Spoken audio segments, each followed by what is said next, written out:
On this episode of the Bronze Metalist podcast, we finally get to talk about The Hum Goes On Forever by the Wonder Years.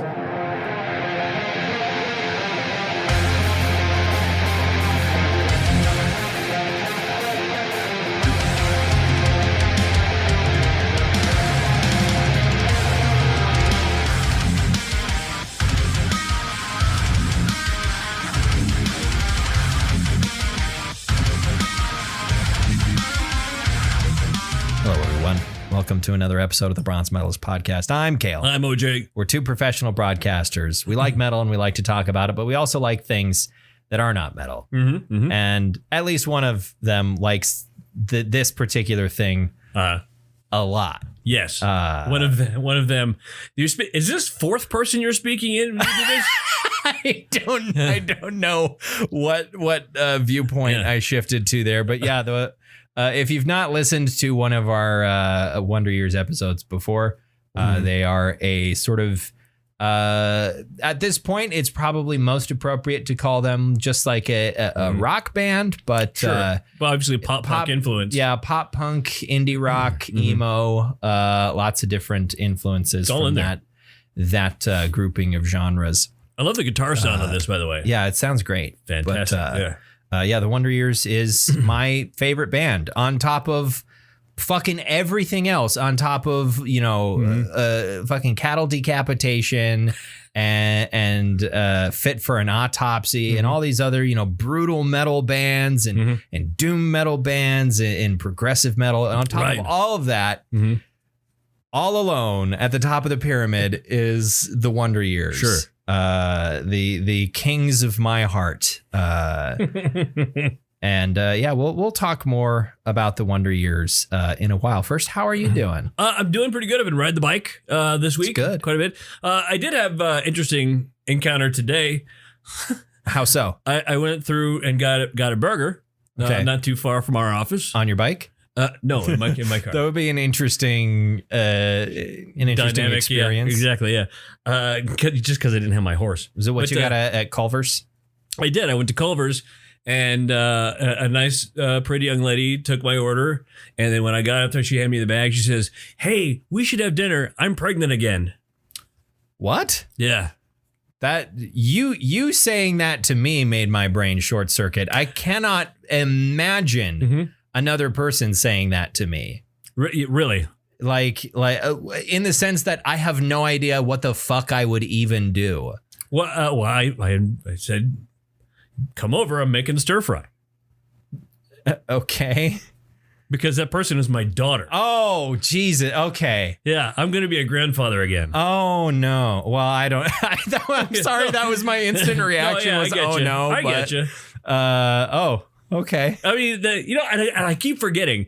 It's one of those thoughts that keeps occurring in my head. Oh, no, what do I do to protect this child? Or, help out this. Oh, I don't have to give a fuck about that. That's my kid. Grandchild. It's my grandchild. Here, I have tertiary responsibility for this child. Take this thing back. Oh, I love you. I love you an awful lot. Yeah, go away. You can. You're that kind of grandpa, I guess. I forget that you're a grandpa as well. Yeah. I'm going to be a grandpa again. Again, the second time. Well, I was going to be, well, congratulations, but is that... No, I didn't have anything to do with it. Yeah, you didn't... God, I hope so. No, it was not. No. Yeah, I was wondering what the fuck the context of that was because I was trying to imagine a stranger. It was not a stranger. Walking. I didn't know your daughter worked at Culver's. She does. I did not know that. And it's fun. I don't much care for Culver's all that much. Like the food there. I like Culver's. It's okay. I wouldn't go out of my way to go there. The reason I went there today, of course, the second reason was because it's a block away from our office. It's very close by. And but the first reason was like, I wonder if Sammy's working today. Let's go say, let's say hi. Let's go fuck with her at the drive-thru. Let's go mess with her. Yeah. Culver's is one of the there's a sort of a row of fast food joints on Broadway, right?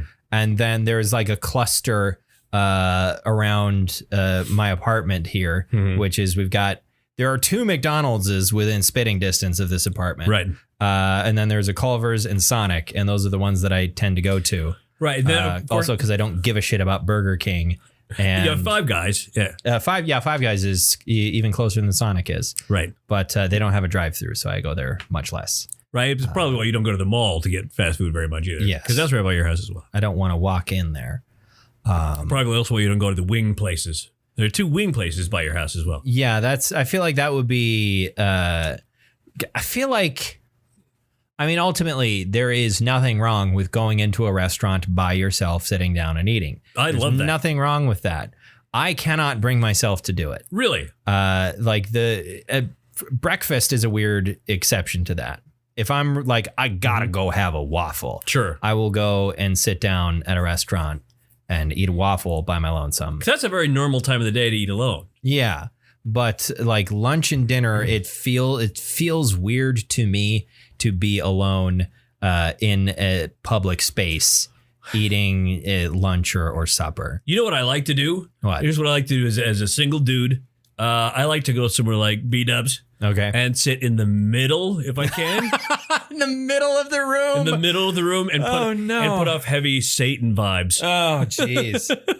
No. Just always constantly scanning and looking around and making eye contact with absolutely everybody. Fuck no. No, man. No. Yeah. I want to be invisible. Right. When if I am eating alone at a restaurant, I will try and get a booth that has the least amount of sight lines attached to it. Sure. I don't want to be seen or heard. I feel like that says too much about me. But I also had a weird interaction recently involving a child. Really? Which is yesterday. I get home. I've got my headphones in. I'm listening to this album. Yeah. I'm sitting down on my couch. I'm writing a message about D&D that I'm going to send to somebody. And it's like 10 minutes after I walked in. And when I came in from work, I went to the mailbox, checked my mail. There was nothing in there. Yeah. So I walked up through the front entrance. Yeah. And there was one of the kids from down the hall, this toddler, was just standing by his door in the hallway. Like he had just come through it and the door was kind of open and he was just sitting there looking at me as I walked by him. And I'm like, all right, whatever. Cause I'm not here to tell other people's kids what to do. Right. Like it's not my fucking problem. Well, when I walk in, cause it's the middle of the afternoon, I don't lock my fucking door behind me. So here I am sitting on my recliner 10 minutes after the fact. And I look over and peeking around the corner of my fucking oven is this fucking kid. Just walked into my apartment. Like 3 or 4 years old. I don't know, maybe younger than that. I have no idea. I have no clue how old this kid is. But he just walked into my apartment. And like I look over, it scared the shit out of me. Yeah. It's like, it's like and then it's like, it's like, what are you doing in here? Like I couldn't bring myself into uncle mode of like, you know, trying to be, you know, completely and totally like, oh, how'd you get in here? Like, it was like, no, like concerned, like, why are you in here? What are you doing? And then he said, I played with mommy, daddy. Now I'm going to play with you. Like he didn't say like hardly anything. I was just like, you got to go, buddy. You got to get out of here. Yeah. And I sort of guided him back towards the door. And on the way, I asked him, I was like, do you need help with something? Are you in danger? Yeah. Like I asked him, I was like, can I help you? And he was like, no. Like, okay. And I close the door and he turns around, he blows a kiss at me. and fucking like a minute later, I hear him yell like, Mom, because I assume he was probably alone or with siblings who didn't give a shit and just let him wander around. And then parent comes home from work. Sure. Those kids are kind of free ranging. They're always kind of running around and yelling in the hallways and shit. But Mom, that man has a penis. God, no. But it's like I just couldn't, like, I thought, I was like, am I going to go and say something now?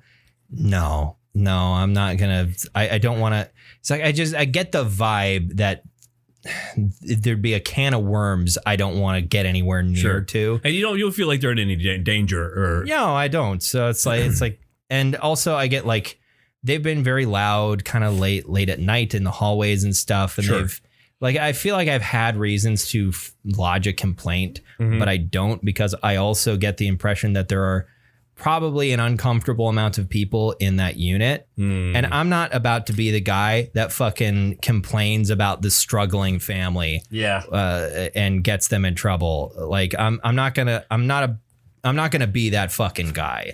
You're getting evicted. Yeah, so I'm all 12 of you. It's like I'm just gonna let it go, whatever. It was a weird thing.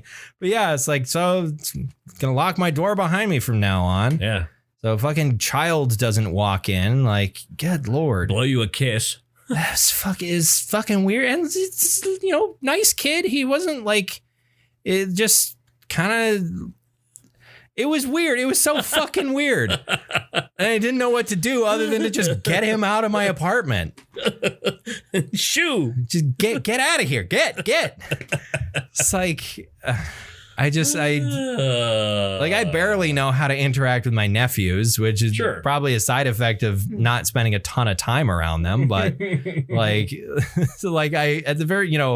I'm relatively good at entertaining them. Sure. But I'm also, I have a goal of entertaining them when I'm around them because I'm their uncle. Sure. I want to be a fun uncle. But yeah, just a Funkle. You want to be Funkle. I'm not about random fucking children. Like I'm not the type that's going to be like, oh, I love kids. Like, no, they gotta be related to me for me to really give a shit. Yeah. Unless there is a clear and present danger, I don't give a shit about your kids. That sounds awful, but it's like they're not. If you're an adult that makes your children strangers' problem, get it together. Yeah. Or somebody should probably call Child Protective Services. But it's like, yeah, I'm not good with kids in general, but I try to be if they're related to me at the very least. I've been changing diapers since I changed my first diaper in 1982. Yeah. Yeah. And I've been changing them ever since.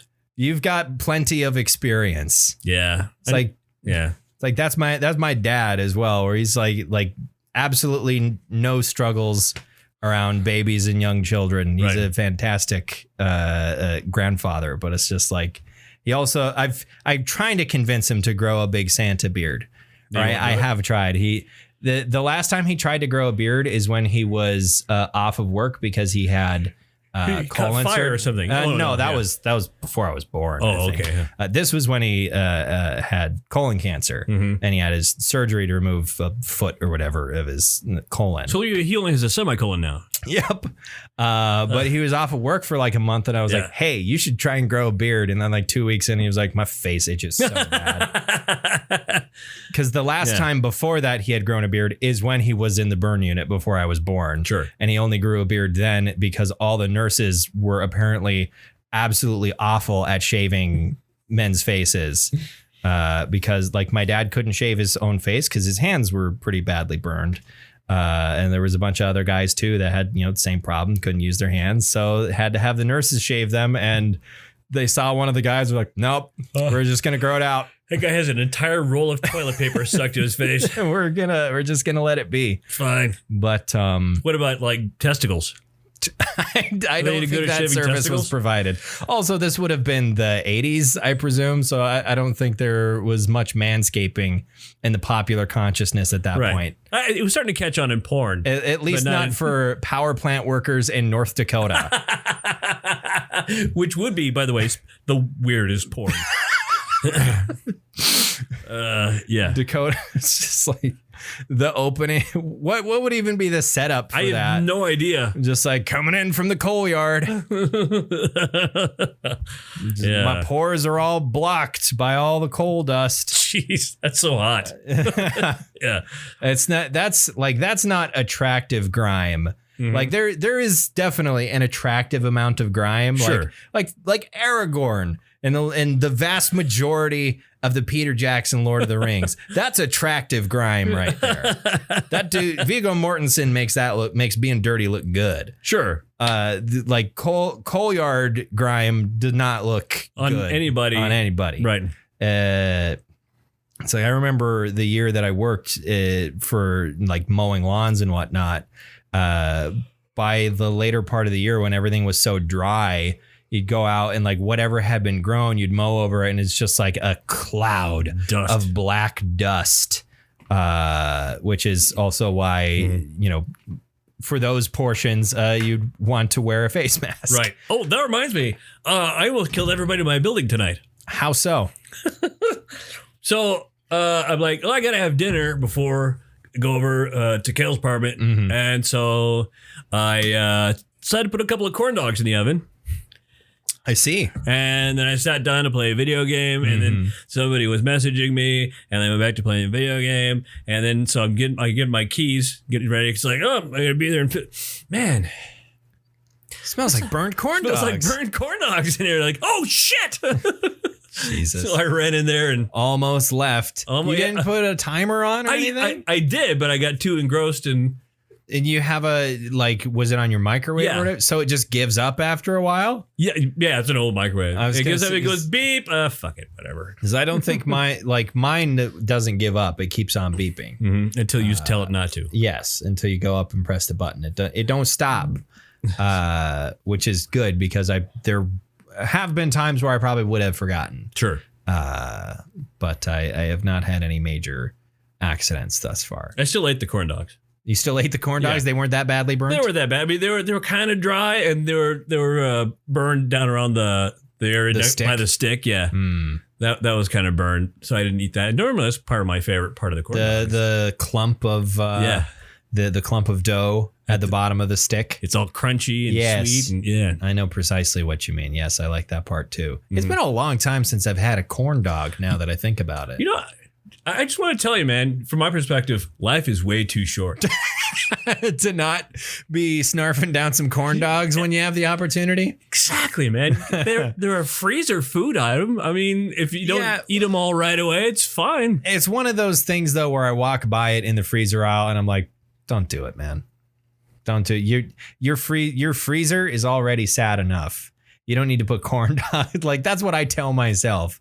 Ultimately, it's fine. It's corn. Like, I've ate so many frozen corn dogs in my life. Mm-hmm. So have I. An incredible amount. And I'm going to tell you, before I die, I'm doubling that motherfucker. You're going to get more. Yeah. I didn't even have any corn dogs when I was at the state fair. Really? I also didn't get a chicken and waffle on a stick this year. Really? When I was at the state fair. Well, you were only there like one day, though. I was there one day, but that's usually the item I go get. But then Christopher brought Kelly a free burger. Yeah. After she had just ate. Right. So she was like, I'm not gonna eat this. Yeah. So do you want this? I think there were two, actually. He might have brought Jay one as well. And I can't remember the context. Do you remember where it was from? It wasn't, unfortunately, it was not Tubby's. Oh, because a Tubby burger is one of the best burgers on the fucking planet. That would have been amazing, but it was not Tubby's. It was one of the other places that was, I think, relatively close by to the tent there at the fair. I can be full to puking, ready to puke, and somebody brings me a Tubby burger. I'm like, I'll make room. I got room, don't worry. Yeah. Let's do this the Roman way. All right. Vomit time. Make more room for the feast. Get out, poutine. It's Saturnalia today. And that new burger place, by the way, have you eaten there yet? I have not. That's the Smash Factory. Right, yeah. Which when I got a ribbon cutting spot for that. And before I read what it was, I thought it was like a rage room. Really? That would be a good name for a rage room. The Smash Factory. Uh-huh. But then I was like, oh, Smash Burgers. Okay. And like I said, it was also a good name for my apartment. I mean, that's where the bitches all go to smash.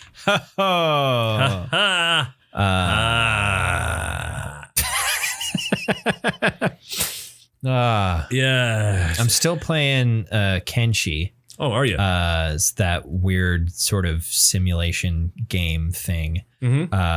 And I've got like a full ass squad now. Mm-hmm. And I decided that I was going to go to this city called Mongrel, which is in the center of this area called Fog Islands. And I knew there was like NPCs that are called the Fogmen. that roam around and will try to attack you. But I was a little overconfident because I was like, I can fight off like the basic bandits at this point with these guys. And I was attacked on the journey before I even got to the Fog Islands. I was attacked like 3 times by 3 different groups of hungry bandits. And the last like fight, every member of my squad except for the crossbowman fell unconscious. Then one of my greatsword warriors got back up, and she was like, every single one of her health bars was hanging on by a sliver. She's fucking invincible. Wow. Like she just got back up and kept fighting. But like I was just like micromanaging the crossbowman and moving him around and like kiting the enemies so he could keep shooting them. But everybody else was like unconscious and in a coma for like a day. Oh, jealous. And I had to get them away from, because in Kenshi, sites of battlefields where you like leave bodies will attract wildlife. Oh, wow. And you don't fucking want that in Kenshi, because everything in the game is like very dangerous, including just the basic like wolves. They're called bone dogs, and they're like, they've got like these like exoskeleton plates, but they're also kind of like big fluffy dogs. They're weird. But anyway, they're very dangerous in packs. So I had to drag everyone away from the site of the battle where all the bodies were to the top of the hill where I could set up bedrolls for people to sleep on. Wow. And then I got very lucky on the way into Mongrel, where I didn't get attacked by the Fogmen until I was right near the gate. And they are fucking nasty. And now, like, the NPCs at the gate even remark like, well, you're fucked now, because if you made it here, you're kind of trapped. And so I don't know what I'm going to do next, other than probably like there's some minerals pretty close by, not like in the fog. So I might just mine those and sell them and make as much money as I can. And there's like one really good NPC hire. There's one really good NPC hire in Mongrel, and then there's one that's awful, but everybody loves. Okay. The really good NPC hire is called Infinite Wing Wang. And he has like 20 in all of his combat stats, which is good for it, like a hireling. He also wants to charge you 100,000 units of the in-game currency to hire him, but you can talk him down to 5,000. The other NPC is not one you hire, because when you walk by him, he sprints up to you and demands to be allowed to follow you around. And he's a hiver. They're like bug people. This skinny little hiver named Beep. Because and he's named Beep because he has a like Tourette's like syndrome where he just says that aloud every once in a while. And everybody who plays Kenshi adores Beep, even though he is absolutely useless when you get him. He is he has no skills whatsoever. Is he a detriment? Does he get in the way? He's not a detriment. He won't get in the way. He's very fast, because hivers are like very fast moving, but he has no skills whatsoever. So a popular challenge for people who play Kenshi is to make Beep into the most overpowered character they possibly can. And usually that involves getting all of his limbs chopped off and replacing them with cybernetics, which is easy because hivers take extra limb damage because they have thin little stick limbs. Sure. So you can replace all of them with cybernetics, at which point he will begin calling himself Cyber Beep. Like he is absolutely like he's very lovable, but just completely insane. And he has interactions. There's a robot NPC called Agnew who communicates only by screaming. Yeah. And Beep is the only one who can understand what he says. And also the only one who can calm him down when he starts to freak out. It's like Kenshi is so fucking weird. It's such a bizarre conglomeration of genres and gameplay elements that could not have possibly existed in any sort of like mainstream game studio format, because they would have said, no, absolutely not. This is not how you make a game. But it was just one dude making it mostly by himself for like 12 years. Sure. It's the Boyhood of gaming. I've never seen that movie. I have. I enjoy it. Also hit exactly at the right time to be effective for me too, because it hit as I was graduating high school. is when it came out. And so it was like a perfect sort of encapsulation of my life up till that point. The movie's within the last 4 years? I graduated high school. It seems like how young do you think I am? 50? Yes, I'm 15 years old, and I graduated high school 4 years ago because I am a boy genius. I don't know how things work. Did you? When did you graduate? Did you graduate high school? I graduated high school. Can you read, my child? You don't have a child for me to read, so I graduated 30 years ago. So yeah.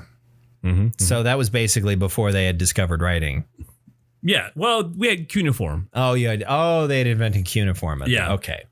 But no like letters or anything. Right. Correct. Yeah. Cool. Yeah. Our writing utensil involved a chisel. Some triangular shapes that you press into wet clay. Yeah.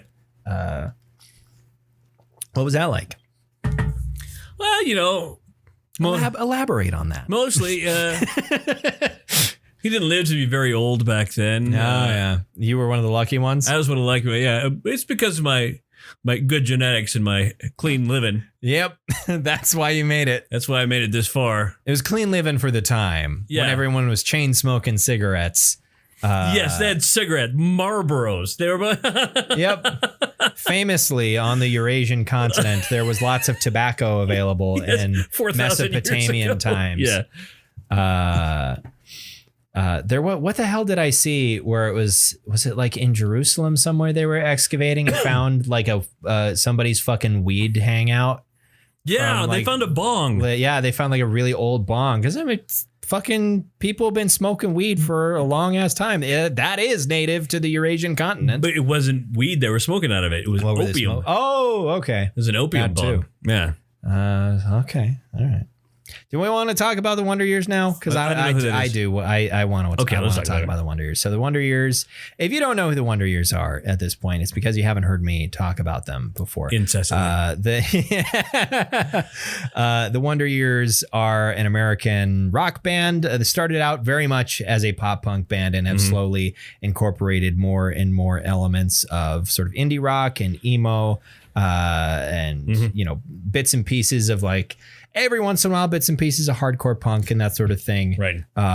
But they're one of those bands that has every time you put your foot up, you fuck with our headphones. You should know by this point. Well, I'm putting my foot up because it itches. I don't know how you do. I don't know. I don't know because I just. Now you've derailed me. Okay, sorry, I didn't mean to. You bastard! I was scratching my foot. You fucking son of a bitch!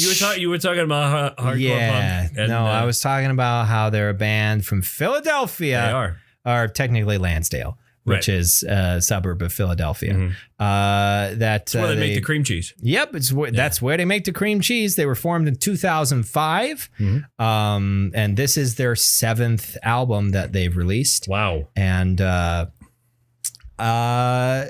it's really good. I really like it. So the Wonder Years, by the way, consists of Dan Soupy Campbell, because Campbell soup, right? Plus he's very watery. Yeah, sure. Is the lead singer. Occasionally plays guitar on certain songs, and on particular songs has played the ukulele. I think there's like one Wonder Years song that has a ukulele out of all 7 albums. Yeah, that I can think of anyway. Then we've got Matt Brash playing rhythm guitar, providing backing vocals, and occasional extra percussion. Casey Cavaliere playing lead guitar, also almost everybody provides backing vocals except for Mike Kennedy, who's the drummer. Right. Josh Martin's the bassist and probably the most prevalent backing vocalist. And then we've got Nick Steinborn on keyboards, piano, sometimes guitar, and again, backing drocals. But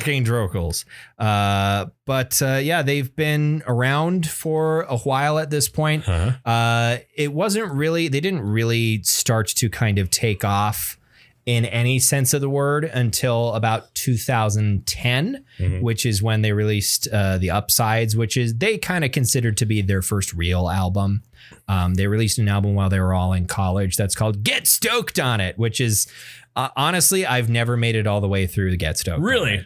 I kind of almost don't consider it to be the same band, and they sort of don't either. Sort of like the Pantera situation. Yeah, it's like, it's not that it's all that extremely different, but it's so mid 2000s pop punk that it kind of hurts, and it's like it does not provide me what I want out of an experience of listening to the Wonder Years. Right. But after the Upsides was a start of what they call like their Depression trilogy of albums. Sure. Which sort of, if you listen to the Upsides through the Greatest Generation, you hear Dan Campbell growing up in real time, because it takes him from graduating college at 22 to where I'm at in my life now. At 26, yeah. Being single and childless, and sort of like, what am I even going to do with the rest of my entire life? And then it's very easy to kind of view the trilogy of albums that comes after the Greatest Generation as being like some sort of its own theme as well.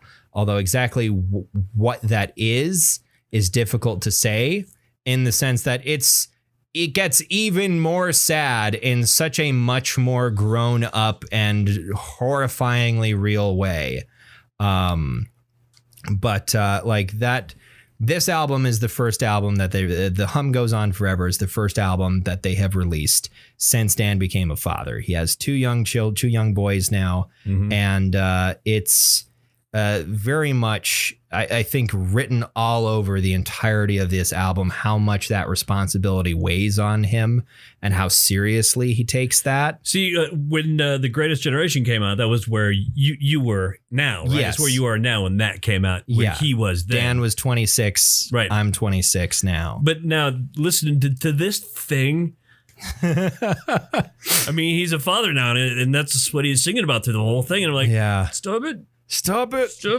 I mean, I texted you this a little bit anyway, but I told some of my friends as well.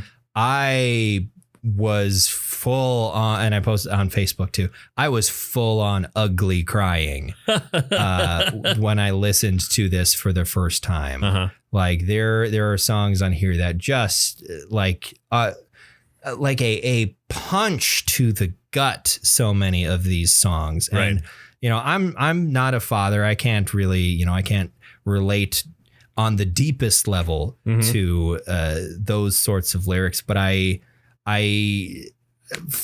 feel like I have enough empathy within me to imagine what that feels like. And also because it's, through the lens of fatherhood, but the subject matter is universal in the sense that it's about shit that we've all been experiencing for the last, 2 years plus forever.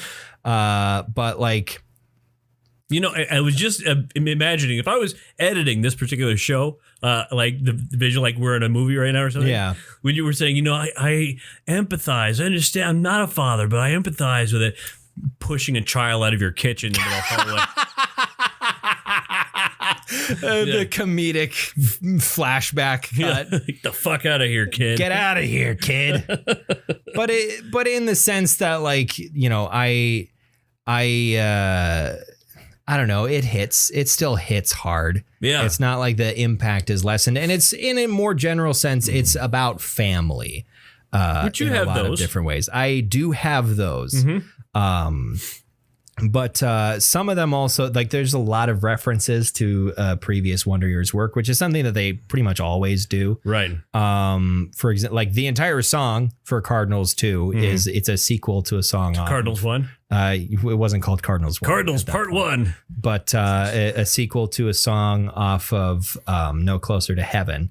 I feel like Oldest Daughter is like a somewhat of a reference. Oldest Daughter is a reference to a song from Greatest Generation. Yeah. The song was just called Madeline. Right. And Madeline is not doing well in this album. She is not. And according to what I've read online, Madeline is not like a real person in his life. Mm-hmm. And is not someone whose like name has been changed for privacy reasons. She's like a character that he invented as sort of like a writing exercise, sure, which is something that he would explore much more fully in like the Aaron West albums, sure, which is a side project of Dan's. Mm-hmm. But there's like Cardinals 2. Up until that point, I had held it together. I held it together through Doors That Painted Shut. Mm-hmm. I held it together through Wyatt's Song because I've heard that one many times before. I did not. And that one definitely got me when they released it as a single. Because a lot of these actually had like probably about a third of the album had already been released. Right. Made it through Wyatt's Song just fine. Made it through Oldest Daughter just fine. And then Cardinals 2 hits, and I wasn't looking at song titles. I had read the track list a couple months ago when it was announced, but I hadn't looked at it since then. And I was just sitting on my couch, not looking at my phone. I had my eyes closed, and I hear the opening drum beat, and I'm like, that sounds familiar. Why does that sound familiar? And then like going through the songs, like, wow, this is really heavy. And then the line hits, I had that nightmare again. Right. And that's exact words from the first song, and it's like, oh fuck, oh no, and just immediate tears showed up, and that is probably like the climax of that song is probably the furthest Dan has ever pushed his voice on a song. Like it is harrowing, right, that song, and then it follows up with a much more upbeat song called The Paris of Nowhere, which is just Delaware, right? It's about Philly. Was it about Philly? Well, it's the Delaware River. Oh, right. The Delaware River. Right. But it's about living in the Philadelphia area, growing up as an Eagles fan, and I think it's sort of included in there is like, being a neighbor, because one of the call is like, I'm going to dig you out, trying to do the right thing for your neighbors and whatnot. And that sort of adult responsibility. Summer Clothes, I've heard a number of times before. That was another one that made me cry the first time I listened to it, but I've listened to it so many times to this point that it didn't really hit me that hard. Lost It in the Lights is kind of an interesting one. It is. It is interesting. There's a couple of sort of weird, and it's immediately followed up by songs about death, which both of those are like, from a songwriting perspective, kind of different from what they usually do. There was like one or two of these sorts of songs on Sister Cities. I was like, that's kind of different. That's different from what they usually do. Lost in the Lights is like songwriting a little different, but lyrically and like tonally closer to what they usually do. Songs About Death is the heaviest song they have ever released. Right. And it's only like 3 minutes long. Yeah, it's not particularly long, but there is like, it is, the guitar tone on it is so fucking heavy. And I noticed this on a couple other songs too. The bass on this album has so much rumble to it. Where like when the guitar drops out and the bass rumbles for half a second, it's like, holy shit, that tone is great. I felt that in my chest. It's fantastic. Low Tide is one that I had showed to you a while ago, and I'm growing my hair out because who gives a shit? Yeah, the end of that song hits so goddamn hard. Yeah. Laura and the Beehive is kind of a slow, like musically a slow kind of plotting thing. Just about a memory. I wonder if that's a real memory.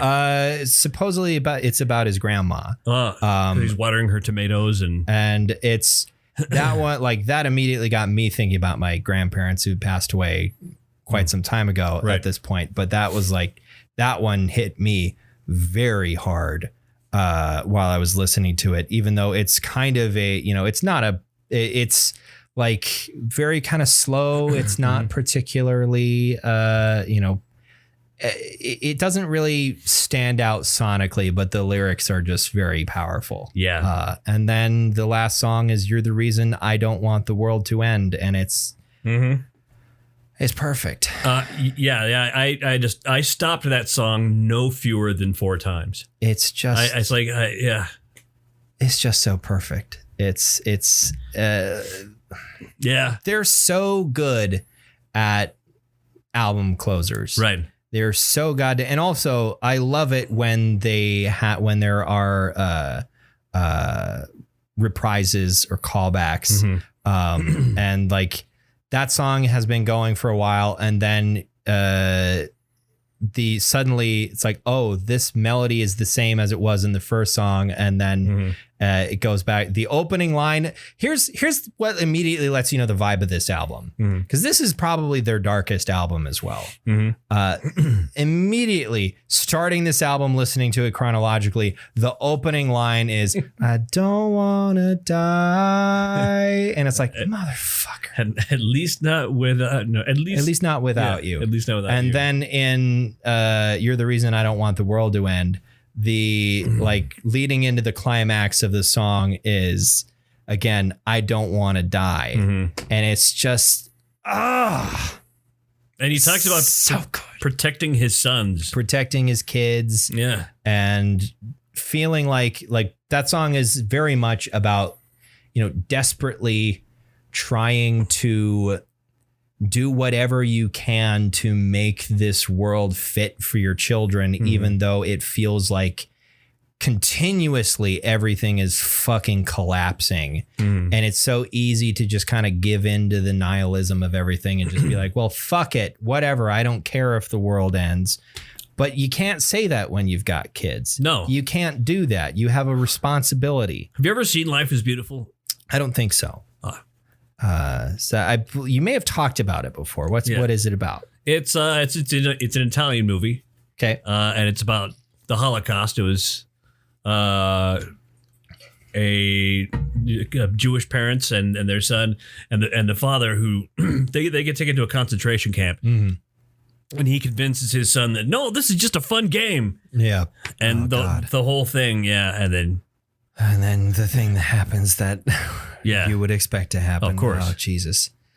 But yeah, like lines in that song about, you know, talking about how forest fires and how there's a specific line that's like, there's a mass shooting weekly now. He does that a lot. You know, he doesn't necessarily paint pictures with abstract ideas. Oh, no. He's straightforward. He's very straightforward about everything. And the another thing like that got me is feeling like we're letting the next generation down. Like all these things are happening, things keep getting worse, and it feels like we're letting those who are coming after us, we're letting them down by allowing it to keep getting worse.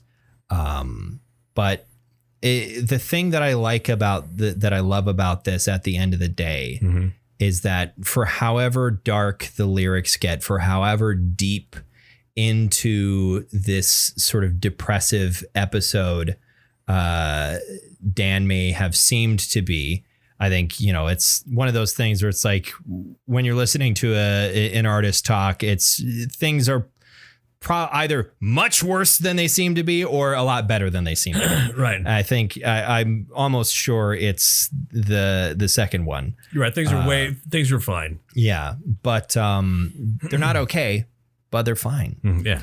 But like for however dark this album gets at points, and good God, does it get dark. At the very end of it, I don't know. It just feels like being wrapped in a warm blanket when you reach the end of "I Don't Want the World to End." And it's like, I don't give a shit how bad things are getting. I don't fucking care. I'm going to keep trying. And I'm going to keep put the work in, plant a garden, try to stay afloat. I am not going to be part of the problem. Yeah. I'm going to be a tiny, tiny, tiny part of the solution. Be a speck of light. And that's just, I adore this album. I love it so much. So we've gushed about the lyrics for a while, but this also is like the band sounds so fucking good. Yeah. The band sounds really goddamn good on this. And there were two separate producers here. The primary one was Steve Evans, who's produced for them before. And the other one was Steve Albini, wasn't it? No, it's not Steve Albini. A guy I had not heard of before, who apparently has a slightly less stellar reputation than Steve Evans, but did a fine job on this album because it universally sounds pretty great. What happened to Evans? No, it's in the sense that like Steve Evans has a very good reputation. Right, but why could it only do half? I think it was COVID shit. Oh. There was some sort of issue where they couldn't go or some sort of thing like that. Right. Because when they were writing this album, they were trying to like write it together remotely, and it just apparently just did not work. It was just like, we cannot do this. So they took whatever time that they needed and got together at a farmhouse somewhere in Pennsylvania and quarantined with each other for 2 weeks and put this together and wrote the thing, because they I think that like must be so difficult depending upon the sort of band that you're in, where if your writing process is collaborative, and the way that you get those ideas out to each other is by being together and jamming and figuring that sort of stuff out. Trying to do that remotely must be a fucking nightmare. Like, it's a lot different if you're the sort of band where it's like you have one primary songwriter who figures out the structure of the whole thing. And then when you get together to record, that's when the other band members provide their input and are like, we could do that. We could change this. Like, that's probably a lot easier to do in sort of COVID, the COVID era, right? Versus when your writing process is we've all got to be together in the same room. But they figured it out, and God, it sounds very good. This is like emotionally their heaviest album, and also I think sonically their heaviest album in many different parts. Not always, but most of the time. Yeah, they use the D word, lots of dynamic. I mean, and it's there's nothing terribly outside of what you would expect from a band like the Wonder Years. Right. As far as like, nothing ever breaks out into a grindcore blast beat. That would be their next album. That would be so weird. Yeah, their next album is going to be actually produced by the two guys in Infinite Annihilator. They're going to. it's going to be produced by them. Yeah, they're actually going to do the production work. Oh boy, that would. I'd listen to it. Wait. I don't know if I'd like it, but I'd listen to it. Yeah. But the whole band just sounds fantastic. I really like, because one of the things that bugged me a little bit about Sister Cities and a little on No Closer to Heaven as well. Yeah. Is I feel like in the Depression trilogy of albums, their first three real albums, right, is that like there was a lot more of sort of the backing vocals at like Josh, and I'm trying to remember the other. I think Matt Brash. I think it's usually Josh and Matt that provide most of the backing vocals. Josh has the softer backing vocals, and Matt Brash is the one who sounds like a truck, who's very prevalent on the song "Old Friends Like Lost Teeth." But I like the two albums previous to this. I kind of felt their absence a bit. I wanted to hear more from them, and I was happy that they were more prevalent in the mix of this album, because I'm also a sucker for a thing that I think the Wonder Years in particular are known for amongst other pop punk bands is their crescendos and climaxes where you have so many different voices overlapping each other. Right. They tend to do that a lot. That's kind of their thing. I don't think they're unique, but they're one of the bands that does that the most. Right. And they do it well. It always works. It always works. But yeah, I was happy to hear more from those guys. But yeah, I love this album. What's your favorite song on this album? Well, I mean, the song that kicked me the hardest the first time I heard it would be Wyatt's song, but I mean, yeah. But I think ultimately, no, you're right. You're the reason. Yeah, you're the reason I don't want a world. I don't want the world to end. Is such a good song. It's just so perfect. It's great on its own, but it's also amazing in context when you have the context of the rest of the album leading up to it. My other favorites, I really like Low Tide. Yeah. And I also really, really like Cardinals 2 as well. See, I can't recall the Cardinals one very well. I mean, if I went back and listened to it, it would make a difference, I'm sure. I'm not going to tell you to not re-listen to No Closer to Heaven. Because it's been a while since we listened to that. Yeah. Go ahead and re-listen to No Closer to Heaven. All right. It's also a really good album. It's the Wonder Years. They're always really good. They're pretty good. But they're pretty good, I guess. They're like kind of my favorite band. But those are the ones that like really, really stick out to me the most. I find that like the Paris of Nowhere has a level of novelty to it that I really enjoy, but it's also not there's a couple of these ones where it's like they are so severely outshone by the songs preceding them and following them that in context, they feel almost out of place. As a single. Yeah, as a single, fantastic. But sandwiched between these two massive heavy hitters, they feel a bit more out of place. There's a couple songs like that. Like Lost It in the Lights feels a little weird between songs about death and Summer Clothes. Summer Clothes would feel out of place, but it's also such a necessary palate cleanser for a moment because it's a very tender love song. But you need that. You need it on this album. You need a moment to wipe the tears away and just relax and breathe before we get back to, oh God, everything sucks, but I got to hold it together. That's my summation of this album. Oh God, everything sucks, but I have to hold it together. Yeah. People depend on me. That's what this album is about. Yeah. I got kids now. I can't fall apart. I got to figure this shit out. But I love it. I love this. I love this. This is a dumb question, but it's a dumb question because I know the answer that I'm going to say. But of course, what medal would you bestow upon this album? Like Maz Kanata to Chewbacca? It's a gold. Yeah, it's definitely a gold. Platinum. Platinum. It's worth 10 gold. Worth 10 gold pieces. We're going by D&D money exchange now. It's worth 10 gold pieces.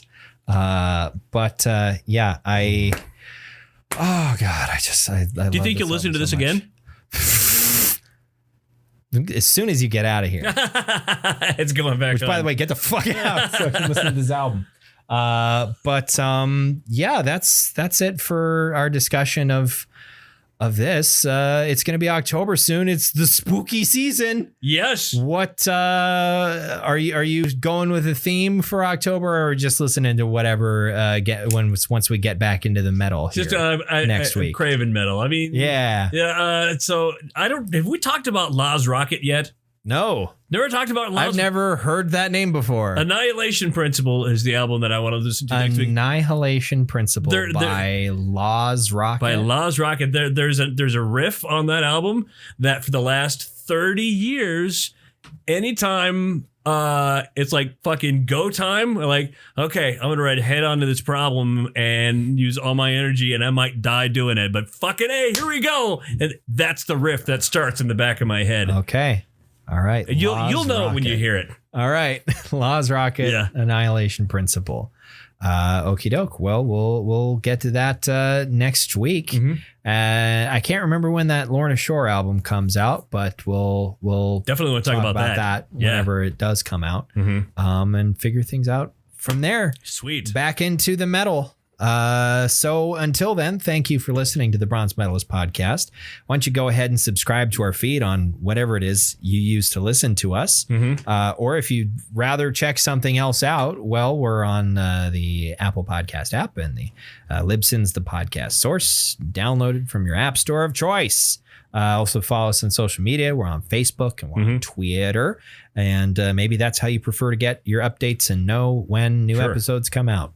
I don't know. I don't know your life. Do whatever you want. I mean, do whatever you did to get here today. Do whatever you did. It's all right. It's fine. I don't know why we're throwing into these guys. All right. Thanks for listening to another episode of the Ron's Metalist podcast. I'm Kayle. I'm OJ. Congratulations.